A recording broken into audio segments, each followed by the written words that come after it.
ನಾರಾಯಣಂ ಸುರಗುರುಂ ಜಗದೇಕನಾಥಂ ಭಕ್ತಪ್ರಿಯಂ ಸಕಲಲೋಕನಮಸ್ಕೃತಂ ಚ ತ್ರೈಗುಣ್ಯವರ್ಜಿತಮಜಂ ವಿಭುಮಾದ್ಯಮೀಶಂ ವಂದೇ ಭವಘ್ನಮರಾಸುರಸಿದ್ಧವಂದ್ಯಂ ನಾರಾಯಣಂ ನಮಸ್ಕೃತ್ಯ ನರಂ ಚೈವ ನರೋತ್ತಮಂ ದೇವೀಂ ಸರಸ್ವತೀಂ ವ್ಯಾಸಂ ತತೋ ಜಯಮುದೀರಯೇ ಸ್ವಸ್ತ್ಯಸ್ತು ಸತಾಂ. ಹರಿ ಓಂ. ದೇವಂ ನಾರಾಯಣಂ ನತ್ವಾ ಸರ್ವದೋಷವಿವರ್ಜಿತಂ ಪರಿಪೂರ್ಣಂ ಗುರುಂಶ್ಚಾನ್ ಗೀತಾರ್ಥಂ ವಕ್ಷ್ಯಾಮಿ ಲೇಷತಃ. ಸಮಸ್ತು ಗಣ ಸಂಪೂರ್ಣಂ ಸರ್ವದೋಷ ವಿವರ್ಜಿತಂ ನಾರಾಯಣಂ ನಮಸ್ಕೃತ್ಯ ಗೀತಾ ತಾತ್ಪರ್ಯ ಮುಚ್ಯತೆ.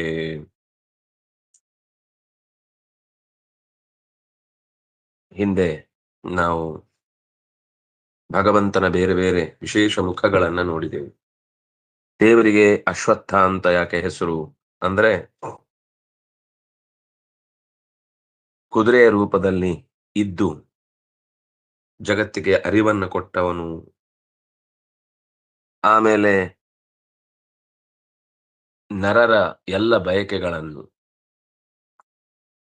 ಜ್ಞಾನ ರೂಪದಲ್ಲಿ ನೀಡುವವನು. ಅದರಿಂದಾಗಿ ನಾರದನಾಗಿ ಇದ್ದೇನೆ. ಎಲ್ಲದಕ್ಕಿಂತ ಹೆಚ್ಚಿನ ದೊಡ್ಡ ಅಚ್ಚರಿಯ ರಥವೆನಿಸಿದಂತಹ ಮನುಷ್ಯನ ಶರೀರದಲ್ಲಿ ನೆಲೆಸಿ ನಾನು ಚಿತ್ರರಥನಾಗಿದ್ದೇನೆ. ಇನ್ನು ಉನ್ನತವಾದ ಕೀರ್ತಿಯನ್ನ ಪಡೆದು ನಾನು ಜಗತ್ತಿನ ಎಲ್ಲಾ ಭಾಗಗಳಲ್ಲೂ ತಿರುಗಾಡುತ್ತೇನೆ. ಅದರಿಂದಾಗಿ ನನ್ನನ್ನು ಉಚ್ಚೈಶ್ರವಸ್ಸು ಅಂತಾರೆ. ಸೃಷ್ಟಿಸಿ ಪಾಲಿಸಿ ಲಯಗೊಳಿಸುವ ಕಾರ್ಯ ಮಾಡುವುದರಿಂದಾಗಿ ಕಪಿಲನಂತ ಹೇಳ್ತಾ ಹೋಗ್ತಾನೆ.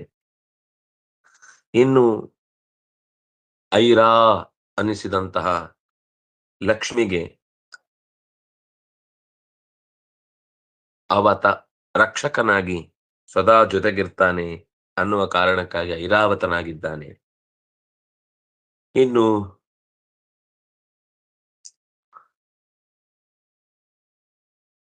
ಶತ್ರುಗಳಿಂದ ವರ್ಜಿತನಾಗಿದ್ದಾನೆ. ಶತ್ರುಗಳು ಇವನಿಗೆ ಯಾರು ಇಲ್ಲವೇ ಇಲ್ಲ. ಆದ್ರಿಂದಾಗಿ ಇವನನ್ನ ವಜ್ರ ಅಂತ ಕರೀತಾರೆ. ಬಯಸಿದ್ದನ್ನೆಲ್ಲ ನೀಡ್ತಾನೆ. ಅದರಿಂದಾಗಿ ಕಾಮ ಧುಕ್. ಧುಕ್ ಅಂದ್ರೆ ದೋಹನ, ಕರೆಯುವುದಕ್ಕೆ ಕಾರಣವಾದದ್ದು. ಏನೇನ್ ಕರೆಯಬೇಕೋ ಬಯಸಿದ್ದೆಲ್ಲವನ್ನು ಕೊಡುವವನು ಅಂತ. ಹಲಬಗೆಯ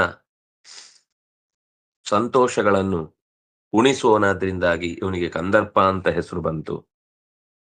ಎಲ್ಲೆಡೆ ವಾಸ ಮಾಡಿ ಎಲ್ಲಾ ಜೀವಿಗಳಿಗೆ ಅಂತರಂಗದ ಆನಂದವನ್ನ ಕೊಡುವವನಾದ್ರಿಂದಾಗಿ ಅವನನ್ನ ವಾಸುಕಿ ಅಂತನೂ ಕರೆದ್ರು.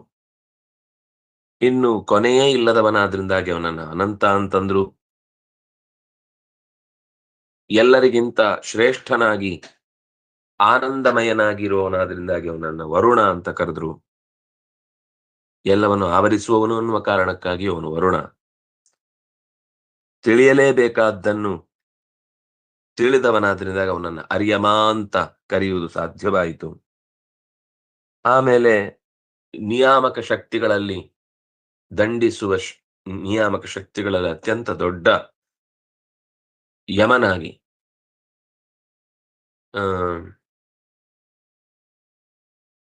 ನಿಯಮೋ ಯಮಃ ಅಂತ ಸಹಸ್ರನಾಮದಲ್ಲೂ ಅವನಿಗೆ ಈ ಹೆಸರು ಬಂದಿದೆ. ಇನ್ನು ಹಿರಿಯ ಆನಂದವನ್ನ ನೀಡುವವನಾದ್ರಿಂದಾಗಿ ಪ್ರಹ್ಲಾದ, ಕೊಲ್ಲುವವನಾದ್ರಿಂದಾಗಿ ಕಾಲ. ಇನ್ನು ಭಗವಂತನನ್ನ ಅರಸುವ ಭಕ್ತರನ್ನ ಮೃಗ ಅಂತ ಕರೆದ್ರು. ಮೃಗ್ಯತೆ. ಅವರಿಗೆಲ್ಲ ಒಡೆಯನಾದ್ರಿಂದಾಗ ಅವನನ್ನ ಮೃಗೇಂದ್ರ ಅಂತಂದ್ರು. ಇನ್ನು ಯಾರು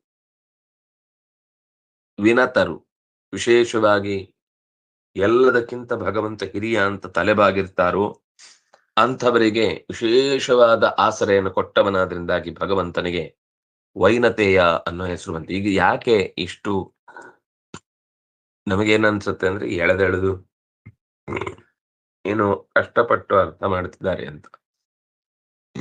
ಅದು ಪ್ರತಿಯೊಂದರಲ್ಲಿ ಇರುವ ಅಂತರ್ಯಾಮಿ ರೂಪವಾದ್ರಿಂದಾಗಿ ಆ ಅಂತರ್ಯಾಮಿ ರೂಪಕ್ಕೆ ಭಗವಂತನ ಹೆಸರು ಅದು ಯಾಕಾಗಿ ಮೂಡಿತು? ಆ ರೂಪಗಳಿಗೆ ಆ ಹೆಸರು ಅಂತರ್ಯಾಮಿಯಾಗಿಯೋ ವಿಭೂತಿಯಾಗಿಯೋ ನೇರ ಭಗವಂತನದ್ದೇ ರಕ್ಷೆಯಾಗಿಯೋ ಯಾಕೆ ಬಂತು ಅನ್ನೋದನ್ನ ಹೇಳಬೇಕು. ವನ ಪಾಲಿಸಬೇಕಾದಂತಹ ಜಗತ್ತನ್ನು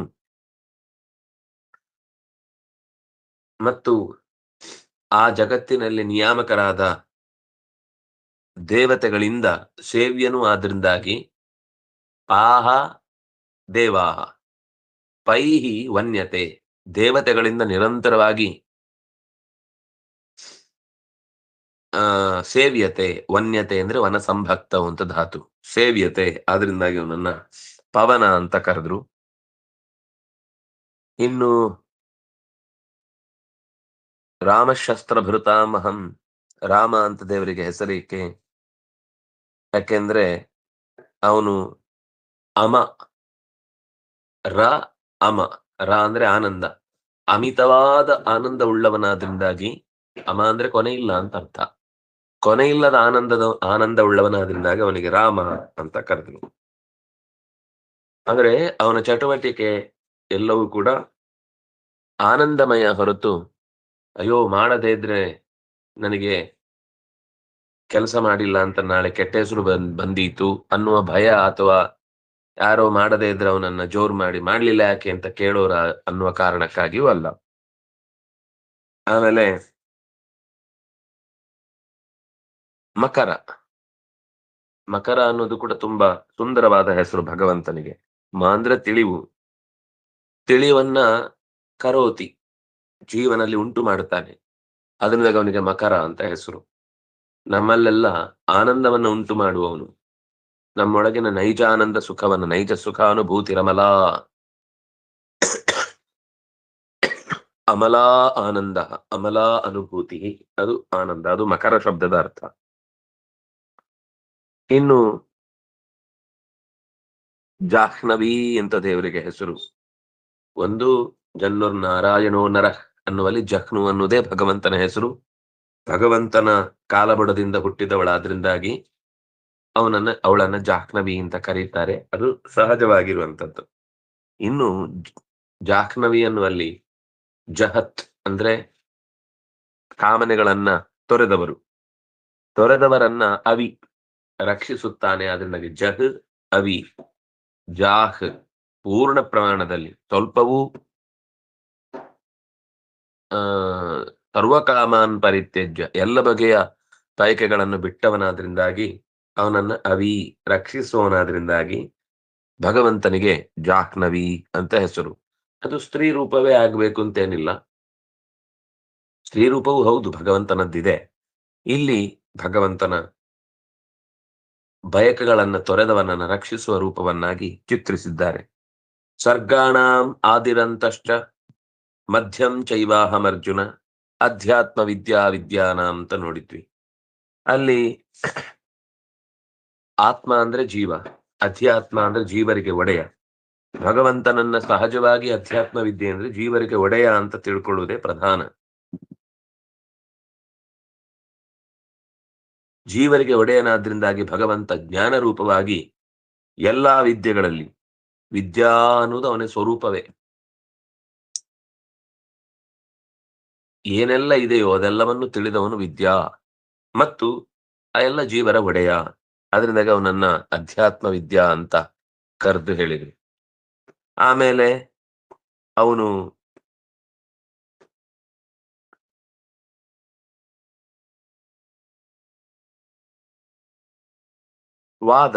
ವಾದ ಅಂದ್ರೆ ಯಾವುದು ಸತ್ಯವನ್ನ ತಿಳಿಯುವುದಕ್ಕೋಸ್ಕರ ತಿಕ್ಕಾಟ ನಡೆಯುತ್ತೋ ಅದು ವಾದ. ಹಾಗೆ ತತ್ವದ ತಿಳಿವಿಗಾಗಿ ನಡೆಸುವ ಚರ್ಚಾ ಕ್ರಿಯೆಗಳಲ್ಲಿ ಭಗವಂತನೇ ಇದ್ದಾನೆ, ಅದು ವಾದ ಸಂಧಾನಂ. ಉತ್ತರಾರಣಿ, ಪೂರ್ವಾರಣಿ, ಅಧ್ಯಾಪಕ, ಶಿಷ್ಯ, ಅದರ ಚರ್ಚೆ, ಆ ಚರ್ಚೆಯಿಂದ ಉದಿಸಿದ ಜ್ಞಾನ ಅಂತ ಹೀಗೆಲ್ಲ ಬಹಳ ಸುಂದರವಾದ ರೂಪಕಗಳನ್ನ ಅರಣಿಮಥನವೇ ಗುರು ಶಿಷ್ಯರ ಸಂಬಂಧ ಅಂತ ಕರೀತಾರೆ. ಶಿಷ್ಯನಾಗಬೇಕು ಅಂತಂದ್ರೆ ಚೆನ್ನಾಗಿ ಜ್ಞಾನಕ್ಕಾಗಿ ಅರಣಿಮಥನ ನಡೆಸಬೇಕು. ಅದಕ್ಕೆ ಬೇಕಾದದ್ದು ಸುತ್ತ ಗುರು ಸೇವೆ, ಗುರು ಹೇಳಿದ ಕಾರ್ಯಗಳಲ್ಲಿ ಸ್ವಲ್ಪವೂ ಹಿನ್ನಡೆಯದೆ ಅದಕ್ಕಾಗಿ ಏನಾದ್ರೂ ಸರಿ ಅಂತ ಮಾಡ್ಲಿಕ್ಕೆ ಸಿದ್ಧನಾಗುವುದು, ಇದೆಲ್ಲ ಪೂರಕವಾದ ಅಂಶಗಳು. ನಿಜವಾದ ಆ ಗುರು ಶಿಷ್ಯರ ಬಾಂಧವ್ಯ ಹೊರಬರುವುದು ತಿಳುವಳಿಕೆಯ ಪಕ್ವತೆಯಲ್ಲಿ. ಅದು ನಾನು ವಾದ ಅನ್ನುವ ಶಬ್ದದಿಂದ ನಿಂತಿದ್ದೇನೆ. ನಿಜವಾಗಿ ನಾವು ಚರ್ಚೆ ಮಾಡುವಾಗ ಒಂದಿಷ್ಟು ವಿಷಯಗಳಲ್ಲಿ ನಮಗೆ ದೃಢತೆ ಬಂದು ಹೌದು ಅಂತ ನಮಗೆ ತಲೆ ಅಲ್ಲಾಡಿಸ್ಲಿಕ್ಕಾಯ್ತು ಅಂದ್ರೆ ಅಲ್ಲಿ ಭಗವಂತ ಉದಿಸಿದ್ದಾನೆ ಅಂತ ಅರ್ಥ. ಇನ್ನು ವಾದ ಅಂದ್ರೆ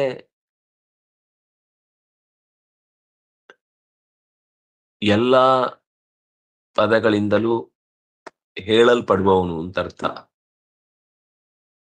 ವದ ವ್ಯಕ್ತಾಯಾಮ್ ವಾಚಿ, ಸ್ಪಷ್ಟವಾಗಿ ಎಲ್ಲಾ ಪದಗಳಿಂದಲೂ ವಾದ್ಯ ಅಥವಾ ವಾಚ್ಯ ಅಂತ ಅರ್ಥ. ಅದು ವಾಚ್ಯನಾಗಿದ್ದಾನೆ, ಅದರಿಂದಾಗಿ ದೇವರಿಗೆ ವಾದ ಅನ್ನುವ ಹೆಸರು ಕೂಡ ಕೂಡುತ್ತೆ. ಇನ್ನೂ ಒಂದು ನೋಡಿದ್ ನಾವು ಅಕಾರೋಸ್ಮಿ, ಅ ಅಂತ ದೇವರಿಗೆ ಹೆಸರು. ಅಹ್ ಇತಿ ಬ್ರಹ್ಮ, ಅದನ್ನ ಅಹ್ ಏನ್ ಮಾಡಿದ್ರಲ್ಲೂ ವಿಸರ್ಗ ಲೋಪ ಆಗುದಿಲ್ಲ. ಅಹ್ ಅದು ಹಕಾರ ಅರ್ಧ ಕೇಳಿಸುತ್ತೆ. ಯಾಕೆ ಅಂದ್ರೆ ವಿಸರ್ಗದ ಉಚ್ಚಾರಣೆಯ ಕ್ರಮ ಅದು. ನಾವು ಹಾಗೆ ಹೇಳುವಾಗ ಕೆಲವೊಂದ್ಸರ್ತಿ ಅದು ಕೇಳುವವರಿಗೆ ವಿಸರ್ಗವೇ ಬಿಟ್ಟು ಬಿಡುವ ತರ ಕೇಳಿಸುತ್ತೆ. ಆದ್ರೆ ವಿಸರ್ಗ ಓದುವುದು ಹೇಗೆ ಅಂತ ಗೊತ್ತಿದ್ರೆ, ಈಗ ದ್ವಂದ್ವ ಸಾಮಾಸಿಕಸ್ಯ ಚ ಅಲ್ಲಿ ಸಮಸ್ಯೆ ಇಲ್ಲ. ಅಹಮೇವಾಕ್ಷಯ ಕಾಲೋ ಅಂತ ಓದ್ತೇವೆ ನಾವು. ಅದು ಓದುವವನು, ಅವನಿಗೆ ಸಂಸ್ಕೃತದ ಹಿನ್ನೆಲೆ ಇಲ್ಲ ಅಂತ ಆದ್ರೆ ಅವನು ಅದನ್ನ ಅಹಮೇವಾಕ್ಷಯ ಕಾಲೋ ಅಂತ ಓದ್ತಾನೆ. ಅಹಮೇವಾಕ್ಷಯ ಕಾಲೋ, ಅಕ್ಷಯ ಅವನೇ ಅಕ್ಷಯನಾಗಿದ್ದಾನೆ, ಕಾಲರೂಪನಾಗಿದ್ದಾನೆ. ಅವನು ನಾಶ ಹೊಂದದವನಾದ್ರಿಂದಾಗಿ ಅವನನ್ನ ಅಕ್ಷಯ ಅಂತಂದ್ರು. ಅವನು ಎಲ್ಲ ಅಕ್ಷರಗಳ ಮೊದಲ ಅಕ್ಷರವೆನಿಸಿದ ಅಕಾರದಲ್ಲಿ ನೆಲೆಸಿದ್ದಾನೆ. ಅದರಿಂದಾಗಿ ಅವನನ್ನ ಅ ಅನ್ನುವ ಶಬ್ದದಿಂದಲೇ ವಾಚ್ಯ ಅಂತ ಕರೆದರು. ಆ ಅನ್ನೋದಕ್ಕೆ ಅಧಿಕ ಅಂತ ಅರ್ಥ, ನಾವು ತಿಳಿದ ಯಾವುದೂ ಅಲ್ಲ ಅಂತ ಅರ್ಥ, ವಿರುದ್ಧ ಅಂತ ಅರ್ಥ, ಸ್ವಲ್ಪ ಅಂತ ಅರ್ಥ, ಅಭಾವ ಅಂತ ಅರ್ಥ. ಹೀಗೆ ಎಷ್ಟು ಎಷ್ಟು ಅರ್ಥಗಳು ಬರುತ್ತೋ ಅದೆಲ್ಲವೂ ಅಕಾರ ಅವನದ್ದೇ. ಅದರಿಂದಾಗಿ ಅಕಾರ ಕಷ್ಟರ್ಥ, ಆಪ್ತಿ ಅಂತ ಅರ್ಥ, ಅಕಾರಕ್ಕೆ ಸಂಬಂಧಪಟ್ಟಂತೆ ಏನೆಲ್ಲ ಅರ್ಚ್ಯ ಅಂತ ಅರ್ಥ, ಇದೆಲ್ಲವೂ ಕೂಡ ಅಕಾರದ ಅರ್ಥವಾಗಿ ಭಗವಂತ ರೂಪುಗೊಂಡಿದ್ದಾನೆ. ನಮ್ಮಿಂದ ಹಾಗೇನೆ ಅವನನ್ನ ತಿಳ್ಕೊಳ್ಬೇಕಾದದ್ದಿದೆ ಅಂತ ಹೇಳಿದ ಹಾಗಾಯ್ತು. ಇನ್ನು ದ್ವಂದ್ವ ಸಮಾಸದ ಬಗ್ಗೆ ಹೇಳಿದ್ರು. ಅವನು ದ್ವಂದ್ವದಲ್ಲಿದ್ದಾನೆ ಅಂತ. ದೇವರು ದ್ವಂದ್ವದಲ್ಲಿಲ್ಲ.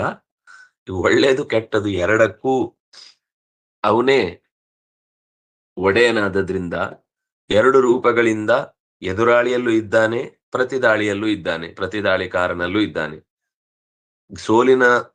ಸೋಲಿಗೆ ಕಾರಣವಾದಂತಹ ವ್ಯಕ್ತಿಯಲ್ಲೂ ಇದ್ದಾನೆ, ಗೆಲುವಿಗೆ ಕಾರಣನಾದಂತಹ ವ್ಯಕ್ತಿಯಲ್ಲೂ ಇದ್ದಾನೆ. ಅದರಿಂದಾಗ ಅವನಿಗೆ ಬಾಧ್ಯ ಬಾಧಕತಾಂಗತ ಅಂತ ಹೇಳಿದ್ರು. ದೇವತೆಗಳಲ್ಲಿ ನಿಂತು ಗೆಲ್ಲಿಸಿದವನು ಅವನೇ, ದೈತ್ಯರಲ್ಲಿ ನಿಂತು ಸೋಲಿಸಿದವನು ಅವನೇ.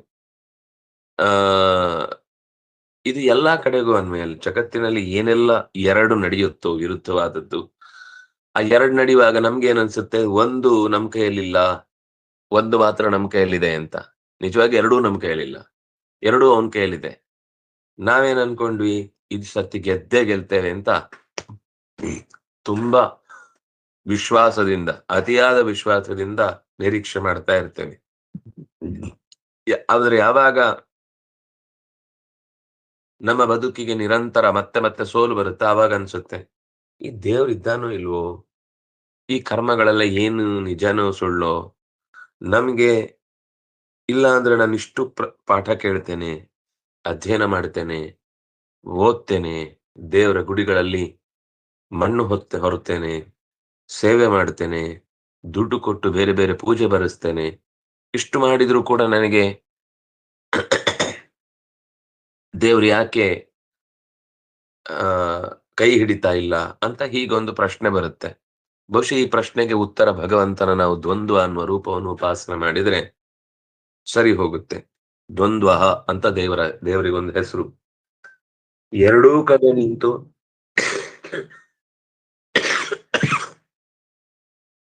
ದುಃಖಗಳನ್ನ, ಸೋಲು ಗೆಲುವುಗಳನ್ನ, ಮಾನಾಪಮಾನವನ್ನ,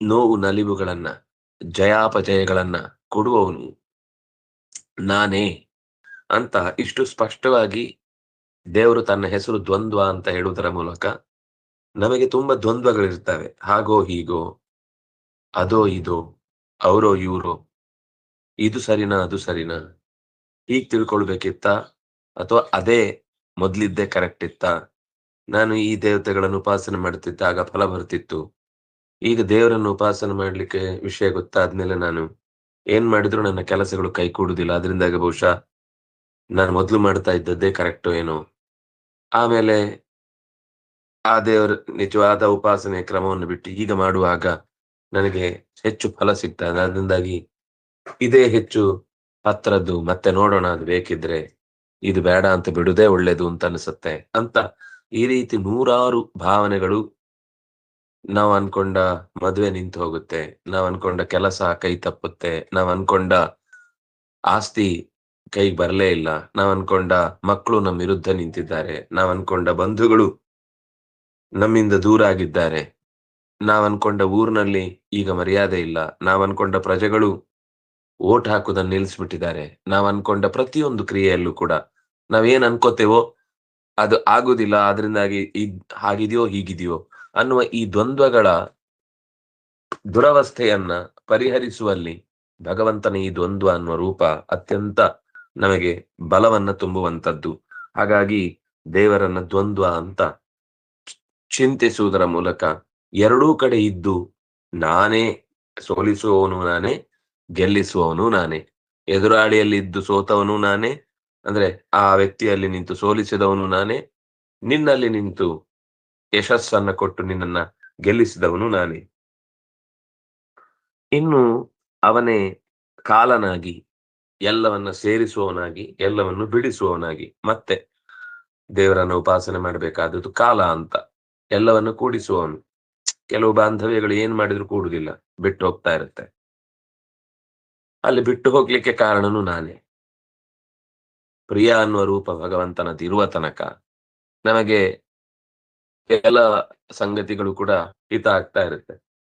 ಪ್ರಿಯ ಅನ್ನುವ ರೂಪ ಹೊರಟು ಹೋದ ತಕ್ಷಣವೇ ನಮಗೆ ಎಲ್ಲಾ ವಸ್ತುಗಳು ಕೂಡ ಅಪ್ರಿಯ ಅಂತ ಅನಿಸ್ಲಿಕ್ಕೆ ಶುರುವಾಗುತ್ತೆ. ಅದರಿಂದಾಗಿ ಕಾಲರೂಪನಾಗಿ ಕಲೆ ಹಾಕುವವನು ನೀನೇ, ಕಾಲರೂಪದ ಮೂಲಕ ಕಳೆದು ಬಿಡುವವನು ನೀನೇ. ಅದನ್ನಾಗಿ ಒಂದು ವಸ್ತು ಕಳೆದು ಹೋಯ್ತು ಅಂದಾಗ್ಲೂ ಭಗವಂತನ ಕಾಲ ಅನ್ನುವ ರೂಪ ಚಿಂತಿಸ್ಬೇಕು. ಯಾವುದೋ ಒಂದು ವಸ್ತು ಸಿಕ್ಕಿ ಸಂತೋಷ ಒದಗಿತು ಅಂತನ್ನುವಾಗ್ಲೂ ಭಗವಂತನ ಕಾಲ ಅನ್ನುವ ರೂಪವನ್ನು ಚಿಂತಿಸ್ಬೇಕು. ಹೀಗೆ ಕಾಲ ಅನ್ನೋದು ಅತ್ಯಂತ ಅಪರೂಪದ ಭಗವಂತನ ಹೆಸರುಗಳು. ಕಾಲೋಸ್ಮಿ ಲೋಕಕ್ಷಯ ಕೃತ್ ಪ್ರವೃದ್ಧ ಅಂತ ಮುಂದೆ ಸ್ವತಃ ಕೃಷ್ಣನೇ ಮತ್ತೊಂದ್ಸರ್ತಿ ಈ ಮಾತನ್ನ ಹೇಳ್ತಾನೆ. ಧಾತ, ಧಾತ ಅಂದ್ರೆ ಪೊರೆಯುವವನು, ಧಾರಣ ಶಕ್ತಿ ಅಂತ ಅರ್ಥ.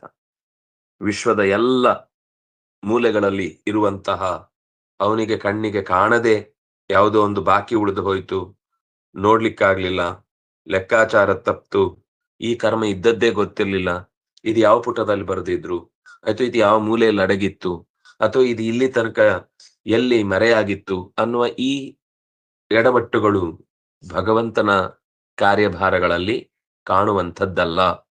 ಹಾಗೆ ಕಾಣ್ಲಿಕ್ಕೆ ಸಾಧ್ಯ ಇಲ್ಲ.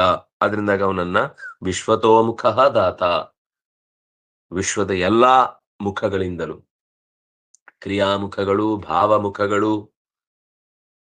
ಯಾಕೆಂದ್ರೆ ಅವನು ಸಹಸ್ರ ಶೀರ್ಷ ಪುರುಷ, ಸಹಸ್ರಾಕ್ಷ ಸಹಸ್ರಪಾತ್, 1000 ತೋಳು, 1000 ತಲೆಗಳು, 1000 ಕಣ್ಣುಗಳು, 1000 ಮಾತುಗಳನ್ನಾಡ್ಲಿಕ್ಕೆ ಬೇಕಿರುವಂತಹ ಬಾಯಿಗಳು, ಹೀಗೆ ಅನಂತ ವ್ಯಕ್ತಿತ್ವ ಇರುವವನಾದ್ರಿಂದಾಗಿ ಎಲ್ಲಾ ಮುಖಗಳಿಂದಲೂ ಜೀವವನ್ನ ಎತ್ತರಿಸಬಲ್ಲವನು.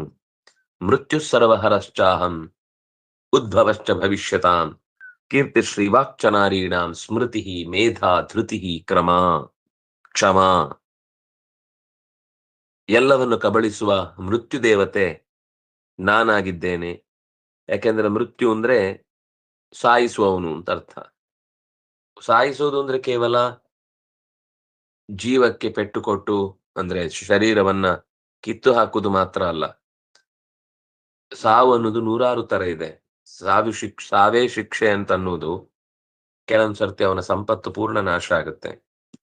ಹಾಗಾಗಿ ಒಬ್ಬ ವ್ಯಕ್ತಿಯನ್ನ ಜ್ಞಾನದ ದಾರಿಯಲ್ಲಿ ಬೆಳೆದು ನಿಂತವನಾಗಿ ಅಪರಾಧ ಮಾಡಿದ ಅಂದ್ರೆ ಆಗ ಅವನಿಗೆ ಅವನ ಸಂಪತ್ತನ್ನ ಕಿತ್ತು ಅವನನ್ನು ಬರಿಗೈಯನ್ನಾಗಿಸುವುದೇ ಅವನ ಸಾವು.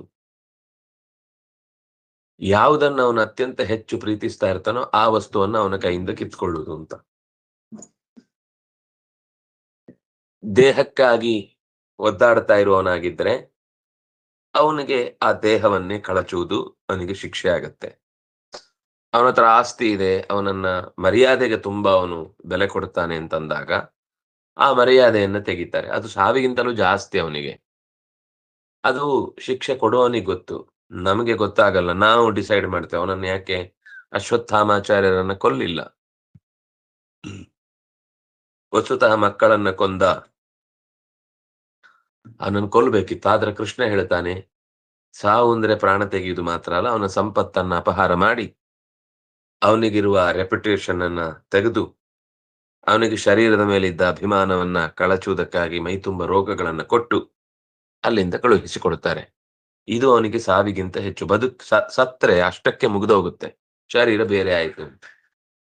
ನಿಜವಾಗಿ ಬದುಕಿಸಿಯೇ ಶಿಕ್ಷೆ ಕೊಟ್ಟು ಅನುಭವಿಸುವಂತೆ ಮಾಡುವುದು ಸಾವಿಗಿಂತ ದೊಡ್ಡ ಶಿಕ್ಷೆ.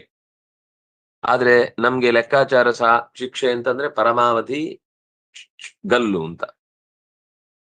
ನಮಗೆ ಈ ಶಾಸ್ತ್ರಗಳನ್ನ, ಶಿಕ್ಷೆಯ ರೂಪಗಳನ್ನ ಅರ್ಥೈಸಿಕೊಳ್ಳಿಕ್ಕೆ ಆಗದೆ ಇದ್ದಾಗ ನಮಗೆ ಈ ಎಲ್ಲ ಡೌಟ್ಗಳು. ಯಾಕೆ ಹೀಗೆ ಮಾಡಿದ ಕೃಷ್ಣ? ಅವನು ಬ್ರಾಹ್ಮಣ ಅಂತ ಅವನನ್ನು ಬಿಟ್ಟ. ಬ್ರಾಹ್ಮಣ ಅಂತ ಬಿಟ್ಟದ್ದಲ್ಲ, ಗುರು ಪುತ್ರನಾಗಿ ಅವನಿಗೇನ್ ಮರ್ಯಾದೆ ಇತ್ತು ಅವನ ಅಧಿಕಾರವನ್ನ ಕಿತ್ರು. ಅವನ ಹಣೆಯ ಮೇಲಿದ್ದ ಅಪರೂಪದ ಮಣಿಯನ್ನ ಕಿತ್ರು. ಅವನ ಶರೀರಕ್ಕೆ ಇನ್ನೂ ಸಿಕ್ಕಾಪಟ್ಟೆ ಜೀವ ಉಳಿಸ್ಕೊಂಡವನು, ಮುಂದಿನ ಮನ್ವಂತರಕ್ಕೆ ಬೇಕಾದವನು, ಮತ್ತೆ ಜ್ಞಾನದ ದಾರಿಯನ್ನ ಸುಗಮಗೊಳಿಸುವವನು. ಹಾಗಾಗಿ ಅವನು ಚಿರಜೀವಿಯೋ ಆದ್ರಿಂದಾಗಿ ಅವನನ್ನು ಕೊಲ್ಲುವುದು ಅನ್ನೋದು ಚಿರಜೀವಿತ್ವ ಅನ್ನುವ ಅವನ ವ್ಯವಸ್ಥೆಗೆ ಅದು ತೊಡಕಾಗುತ್ತೆ. ಹಾಗಾಗಿ ವೇದವ್ಯಾಸ ಕೃಷ್ಣ ಇಬ್ರು ಕೂಡ ಕೊಟ್ಟ ಶಾಪದ ಫಲವಾಗಿ ದೀರ್ಘಕಾಲ 1000 ವರ್ಷಗಳ ಕಾಲ ನೊಂದು ಬದುಕಬೇಕಾಯಿತು. ಬದುಕುವಾಗ ಪ್ರತಿಕ್ಷಣವು ಸಾಯುವುದೇ ಅಂತ ಅನ್ನಿಸ್ತಿರುತ್ತೆ. ಅದು ದುರ್ಯೋಧನನ ಕೆಟ್ಟ ಸಹವಾಸದ ಪರಿಣಾಮಕ್ಕಾಗಿ. ಇಲ್ಲ ಅಂದ್ರೆ ಕೇವಲ ದುರ್ಯೋಧನನ ಮಗನಾಗಿ ಕಾಣಿಸಿಕೊಂಡಿದ್ರೆ ಇಷ್ಟು ಅವ್ಯವಸ್ಥೆ ಉಂಟಾಗ್ತಿರ್ಲಿಲ್ಲ. ಹೀಗೆ ಶಿಕ್ಷೆಯ ರೂಪನಾಗಿ, ಮೃತ್ಯುವಾಗಿ, ಎಲ್ಲರನ್ನು ಎಳೆದೊಯ್ಯುವ ಶಕ್ತಿಯಾಗಿ ನಾನಿದ್ದೇನೆ. ಯಮನ ಪರಿವಾರದಲ್ಲಿರುವಂತಹ ಒಬ್ಬ ವ್ಯಕ್ತಿ ಈ ಮೃತ್ಯು ಅನ್ನೋದು.